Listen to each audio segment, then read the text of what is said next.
नमस्कार, प्रणाम। हम सुशील कुमार प्रेमी जी रोल के सामने फिर उपस्थित बानी एक भोजपुरी कविता लेके। ई कविता जे भी विदेश रहता आ ये अपन देश छोड़ के गइल बा, ओकरा अंदर से का फीलिंग होता अपना देश, अपन गांव, अपन समाज खातिर, वो हम कुछ लिखे के कोशिश कइले बानी। एकरा के रुआ लोग सुनी लोग आ प्यार और दुलार दी लोग। जहाँ तक आशा बा कि रुआ लोग से यह निहोरा बा कि रुआ लोग एकरा के आगे से आगे बढ़ाई लोग। 2 जून के रोटी के खातिर, 2 जून के रोटी के खातिर छोड़ के अइनी परदेश। 2 जून के रोटी के खातिर छोड़ के अइनी परदेश। गाँव नगर सभे छूटल, गाँव नगर सभे छूटल, छूटल है आपन देश, छूटल है आपन देश। बूढ़ बाप माई के हमरा के देखेला राते दिने अखिया उनकर भीजत होई।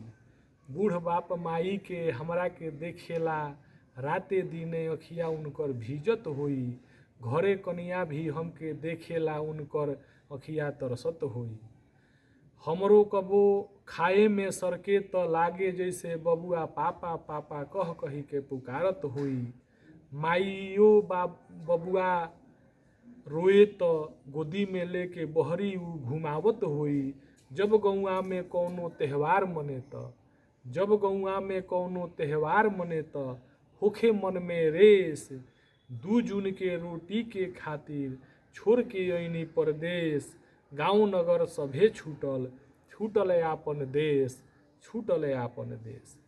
गाँव के उ कहाँ मिलत बा सतुआ चिउरा लिट्टी अउरी चोखा। गाँव के उ कहाँ मिलत बा सतुआ चिउरा लिट्टी अउरी चोखा। इहवा खाली रहे भेटत बा, इहवा खाली इहे भेटत बा pizza burger dosa, pizza burger dosa. गाँव के उ ताल तलैया, गाँव के उ ताल तलैया, गाँव के उ नदी में नैया। कबो कबो खेतवा में राते दिने बहे पुरवैया। उहवा के झोंका मन के मोहे, उ हवा के झोंका मन के मोहे। खेत औरी खलिहान परदेश में आके लागे जैसे गौआ में बसे ला हमार प्राण, बसेला गौआ में हमार प्राण। ए हवा के झोंका जाके दे दे तो घरे संदेश। ए हवा के झोंका जाके घरे दे दे तो संदेश। 2 जून के रोटी के खातिर छोड़ के अइनी परदेश। गाँव नगर सभे छूटल, छूटल है आपन देश, छूटल है आपन देश।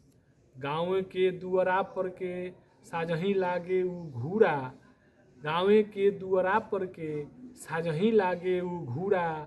खेत में होखे चिका कबड्डी, खेत में होखे चिका कबड्डी। दहिया में लागे धूरा, दहिया में लागे धूरा। घूरा जरते देख के दादा बाबा चाचा आवस, घूरा जरते देख के दादा बाबा चाचा आवस। सौसे गौआ में का भइल बहोरन चाचा हाल बतावस, बहोरन चाचा हाल बतावस। एह विदेश से आजो अच्छा बा, एह विदेश से आजो अच्छा बा आपन भारत देश। 2 पैसा के लालच में अइनी हम विदेश। 2 जून के रोटी के खातिर छोड़ के आपन देश। 2 जून के रोटी के खातिर छोड़ के अइनी परदेश। गाँव नगर सभे छूटल, गाँव नगर सभे छूटल, छूटल है आपन देश, छूटल है आपन देश। नमस्कार, प्रणाम।